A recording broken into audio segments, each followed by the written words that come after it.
The first up is the MACD.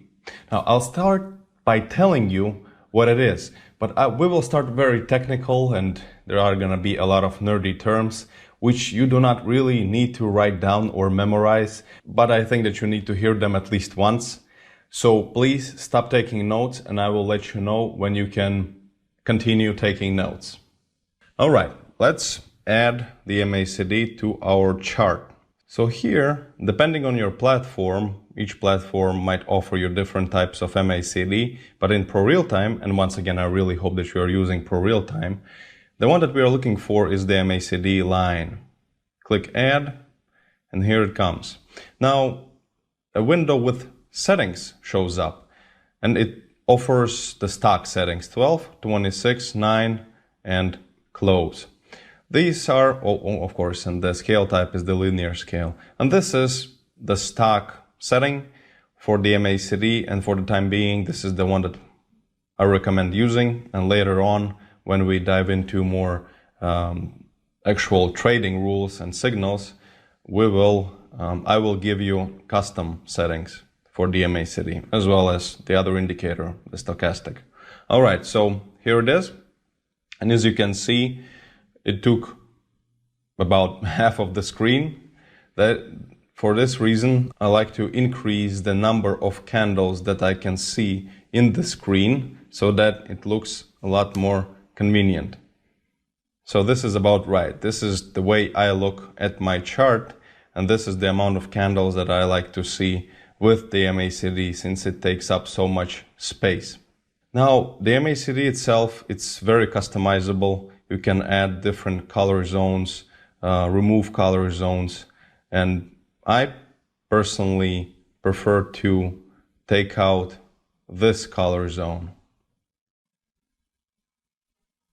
and keep just the lines, because these are the two lines that are most important. And when I have the color zone in between them, it is getting a little bit frustrating for me to look at it, and that's the reason why I remove it. All right, let's talk about the MACD. And this is the nerdy part. So MACD is short for Moving Average Convergence Divergence. It is designed to reveal changes in strength, direction, momentum, and duration of a trend. MACD indicator depends on 3 time parameters, namely the time constants of 3 EMAs. EMA is an exponential moving average. The most commonly used values, as I showed you here, are 12, 26, and 9, and those are the ones that we are going to be using in the beginning. The moving average convergence divergence is a trend following momentum indicator which shows the relationship between 2 moving averages of a price. It is calculated as follows: by subtracting the 26 candle long-term EME from the 12 candle short-term EME. The result of that calculation is the MACD line. The blue line right here is the MACD line, and this is the one that we are talking about right now. The third 9 candle EME of the MACD is called the signal line. It is then plotted on top of the MACD line, which functions as a trigger for buying or selling signals. So this right here is our trigger, the orange line.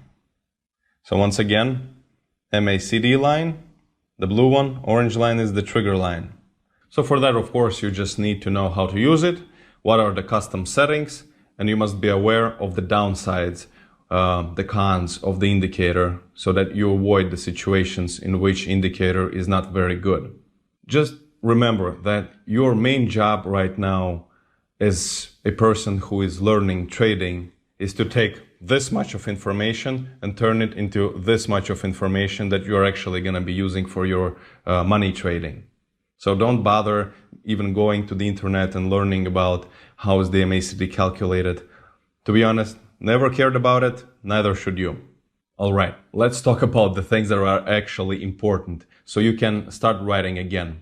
So there are 4 main things that we are going to be working with in terms of the MACD. So number 1, this is the MACD line. The second one is the trigger line right here.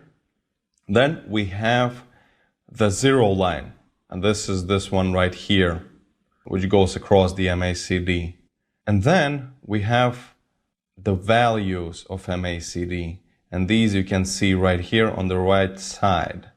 These are going to be very important as well, because we are going to be doing quite a lot of mathematical calculations with MACD. So this is the fourth and quite important thing that we need to understand and look at in the MACD. So once again, MACD line, trigger line, zero line, and these values right here. And the next sentence about MACD you have to write down word by word. We use MACD to hunt for trends and find weaknesses in those trends. This is all that we are going to be using the MACD for. So once again, MACD is used for hunting for trends and for evaluating the power of those trends, therefore looking for weaknesses in those trends. Now you can pause the video if you would like more time to write this down, and that is okay. Furthermore, it is commonly believed that it's better to actually use stock settings of the MACD, or quite honestly any other indicator. But me personally, I disagree with that, and I use custom settings, as I've said quite a few times already.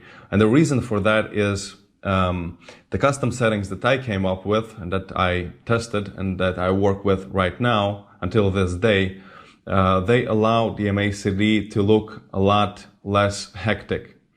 A lot of times when the market conditions are quite steep and there is a lot of money in the market, the MACD, as any other indicator, and we'll talk about it, can produce many false signals. And by using custom settings that I came up with and that I've tested and sort of developed, with those settings, the MACD becomes a lot smoother and a lot more fluent. And so it's in a way filtering out many other false signals. So how is it used for trading? Traders may buy when the MACD crosses above its signal line right here, or when it crosses below, as it is right here.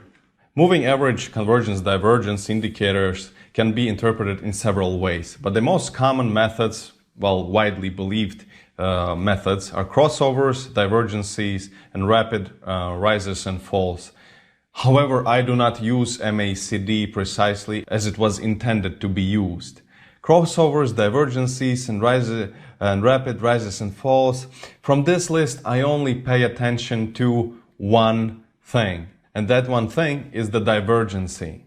Now remember that MACD was created many, many years ago, and at the time when it was being created, the market conditions have been completely different. 30 years ago, the market was a lot cooler, it was a lot slower and nicer, and there were no ridiculous hectic explosions with huge volatile moves and huge ranges and none of that. So this is the reason why a thing like a crossover that you can see right here, when the MACD crosses over the above the trigger line, we enter into climbing, and then as it moves back beyond the trigger, we actually go into falling, or the short position. And then if you can see here, we will find one entry into climbing, then into falling, then back into climbing, then back into falling, then back into climbing, and then back into falling.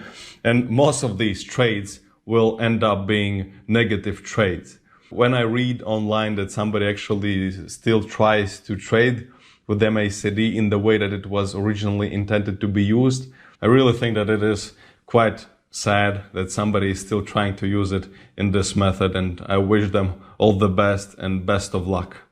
What I mostly look for in the MACD, my actual signals and the trading reasons and for going into climbing or falling, long or short position, those reasons and those signals actually are not in the list of structures and things that the MACD was intended for. On the contrary, I look for very specific structures that the MACD develops within a day or within 1 hour or within even sometimes 5 minutes. That depends on the trading style that I choose for any given day. Because as I said before, I'm trying to be very fluid. As a trader, I'm very flexible and I try to adapt to the market. And that, of course, I will teach you how to do as well. In this chapter, we are going to talk about the understanding of the MACD in general, so that you will get used to it, you will add it to your platform, and only then, slowly, step by step, where I will start giving you actual trading systems and strategies of how to make money with MACD. This lesson is coming to an end. In the next lesson, we'll talk about convergency and divergency, which is quite important in the MACD world. Good luck on the test and enjoy your homework. See you in the next lesson.